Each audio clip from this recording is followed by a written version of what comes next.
Le Cameroun interdit tout débat sur la santé du président Paul Biya.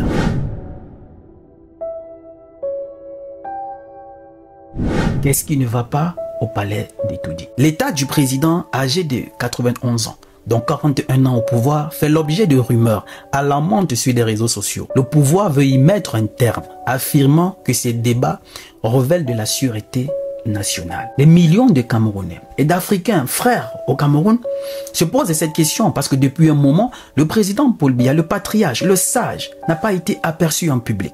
Alors c'est légitime pour les enfants du Cameroun, ces millions de Camerounais, de se poser la question, mais où est le président? Parce que c'est le premier citoyen du pays. Mais de l'autre côté, l'État brandit la menace de ne pas en parler. Qu'est-ce que cela sous-entend? Qu'est-ce qu'on veut cacher aux Camerounais?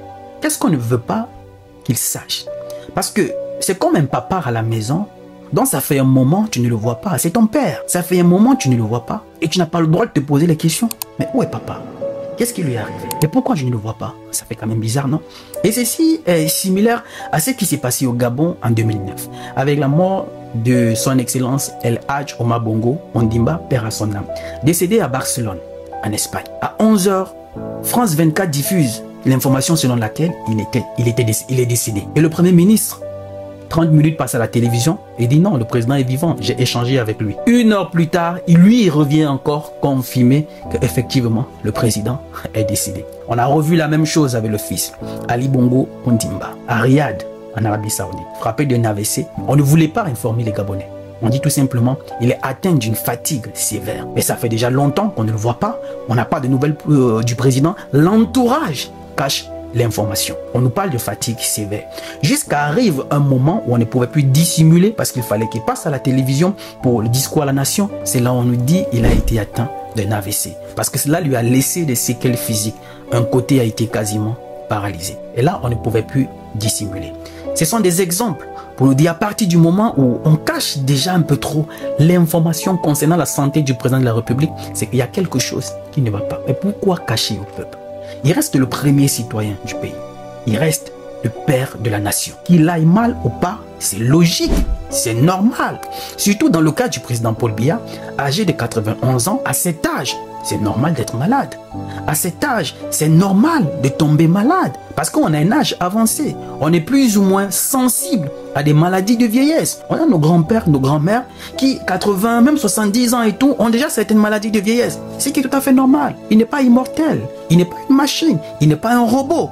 Donc c'est normal qu'il soit atteint d'une maladie. Et interdit au peuple d'en parler, c'est quand même fort, non? C'est comme aux États-Unis avec le président Joe Biden. Mais sa santé a été débattue à la télévision pendant longtemps. Et c'est justement en raison de sa santé qu'on lui a dit qu'il ne peut plus se représenter. Parce que lui, il voulait vraiment se représenter. Mais par rapport à son état de santé, il n'était plus possible qu'il se représente. Parce qu'on voyait déjà, voilà, quand il apparaissait en public, parfois il confondait la route, il tombait sur les marches de l'escalier de l'avion. Son état de santé a été débattu à la télévision. Mais qu'est-ce qui se cache derrière? Et généralement, ce n'est pas tant le président lui-même qui ne veut pas qu'on divulgue les informations sur sa santé. C'est les personnes qui sont tout autour, qui se servent de la position qu'elles occupent près du président de la République pour en faire un peu trop. Pour signer des décrets au nom du président de la République sous haute instruction qui en réalité ne viennent pas de lui, prendre certaines décisions qui en réalité ne viennent pas de lui. Pourquoi? Parce qu'on veut faire bonne impression auprès du président de la République. Et de l'autre côté, on est parfois obligé d'agir ainsi. Pourquoi? Parce que sous la présidence du président, on a bénéficié d'une couverture qui nous protège de tous nos exactions, de tout ce qu'on a eu à faire, voilà, qui va à l'encontre de la loi. On n'est pas poursuivable parce qu'on bénéficie de la couverture du président de la République. Et sachant que si demain il n'est plus là, on est susceptible de répondre de nos actes. On est susceptible d'être devant la justice, voire se retrouver en prison où on s'est servi de son poste. Par règlement de compte, on a envoyé certains là-bas. Et pas peur que si on connaît plus ou moins certaines vérités sur le président de la République par rapport à son état de santé, peut-être par rapport à son indisponibilité ou bien invalidité à pouvoir assurer sa fonction de président de la République, on perd tous les pouvoirs. On perd tout l'empire qu'on a pu bâtir derrière lui. Alors qu'est-ce qu'on fait? On ne peut que mettre le peuple dans la psychose. Parce que interdit de parler de la santé du président de la République, ça revient à insérer de la psychose dans l'esprit de quelqu'un. La peur. Et à partir du moment où vous mettez de la peur dans l'esprit de quelqu'un, vous le contrôlez. Parce qu'on dit le plus souvent, et ça c'est scientifiquement prouvé, pour avoir le contrôle sur quelqu'un, il faut le mettre dans une position de peur. Et là, vous pouvez le contrôler. Vous pouvez faire de lui ce que vous voulez. Avec le risque de me tromper, est-ce que la Constitution, le code pénal ou le code de procédure pénale camerounais interdit de se poser des questions sur la santé du président de la République? Parce que ce communiqué, il est vraiment fort. Le chef de l'État est la première institution de la République.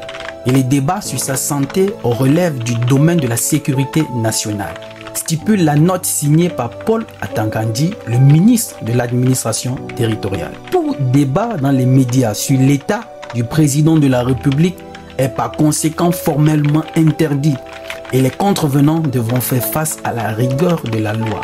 Poursuit cette note interne datée du 9 octobre, tamponnée d'une mention en rouge, très urgent. Ce que je vous disais, la psychose. Pour avoir le contrôle sur quelqu'un, mets-le dans la position de la peur. Et c'est justement avec cette stratégie que les colons ont pu faire de l'Afrique ce qu'elle est jusqu'à présent. C'est vrai que c'est maintenant qu'on commence à se réveiller. Présent à Pékin au sommet du Forum sur la francophonie sino-africaine, la FOCAC, du 4 au 6 septembre, le chef de l'État, âgé de 91 ans, n'a pas participé à la dernière assemblée générale de l'Organisation des Nations Unies à New York, ni au dernier sommet de la francophonie à Villers-Cotterêts, Reims et Paris. Je ne sais pas si j'ai bien prononcé. Bref, ça c'est pas chez nous. Donc, c'est autant de questions que se posent les Camerounais sur la santé de papa. Et généralement, dans la plupart de nos pays africains, quand ces choses arrivent, on a toujours tendance à camoufler, à cacher, en oubliant qu'il y a des choses qu'on ne cache pas. Peu importe la façon dont vous la camouflez, elle finit par ressortir. Comme on dit souvent au village, la banane qui va mûrir finit toujours par mûrir. Peu importe là où vous devez la mettre. Donc interdit de parler de la santé du président, du moins à moins qu'on interdit parce que ça pourra plus ou moins s'aimer de la confusion et que certains pourront prendre et l'alimenter dans tous les sens. Même si c'était le cas, ça reste le président de la République et ça reste la personne qui, quand quelque chose le concerne, c'est qui est sûr, ça suscite des questionnements. Ça suscite l'intérêt. Voilà, beaucoup de personnes veulent avoir de l'information. On parle quand même du président de la République. Et vu son âge, 91 ans, donc 41 ans au pouvoir, je crois qu'il est le deuxième président le plus vieux au pouvoir, après son voisin de la Guinée équatoriale. À cet âge, c'est normal qu'on puisse tomber malade. C'est humain de tomber malade. C'est humain de faire un accident. C'est humain de se tromper. C'est humain de tomber. Mais il ne faudrait pas qu'on fasse de ça quelque chose de, voilà, de mystérieux. Comme si c'était quelqu'un de, voilà, de surnaturel, comme si rien ne pouvait lui arriver. Parce que c'est un surhomme, c'est un surnaturel. Et que quand cela arrive, non, il ne faudrait pas que les gens le sachent. Non, tôt ou tard, ce qui lui est arrivé, qu'il soit en bonne santé ou soit une santé fragile, ça finira par sortir. Parce que dans certains pays, après une certaine absence prolongée du président de la République, c'est logique que les représentants du peuple, les députés, demandent ce qui ne va pas. Et le Cameroun, le continent, ce pays, l'Afrique en miniature, qui regorge des talents extraordinaires, qui malheureusement, depuis ces dernières années, ont quasiment vu la qualité de leur vie davantage se rétrograder et ils se retrouvent plus ou moins abandonnés à eux-mêmes. Tu ne peux pas dénoncer, à défaut de ça, tu te retrouveras en prison. On a vu ce jeune qui travaillait dans la bananeraie, qui après avoir entendu qu'il y avait des milliards qui avaient été détournés par rapport à l'argent du Corona, je crois un Corona Gate comme ça, et lui travaillant dans une société où il est à peine 30 ou 40 000, ça l'a révolté. Et là, voilà, il a revendiqué dans une vidéo, du moins il a manifesté son mécontentement dans une vidéo. Effectivement, il a été arrêté, il a été incarcéré. Ou encore ce jeune junior récemment qui demandait tout simplement l'amélioration des conditions de vie, les routes, le développement, il a lui aussi été arrêté. Et c'est ce que je disais, à partir du moment où vous sémez la psychose dans l'esprit de certaines personnes, c'est fini, vous les tenez, vous avez le contrôle sur eux. Vivement que le patriarche, s'il a une santé fragile, c'est qu'il est logique qu'il puisse retrouver sa santé parce que réellement, ses enfants ont besoin de le voir. Le papa de famille, quand il est absent depuis un certain moment, les enfants sont inquiets et c'est logique de se poser un certain nombre de questions sur la santé de papa. Dites-moi ce que vous en pensez en commentaire, la famille. Je me ferai moi aussi le plaisir de vous lire. Je suis Roland Campbell, ton frère. Il n'est jamais trop tard pour recommencer. Parce que le rêve n'a pas de date d'expiration. Salut!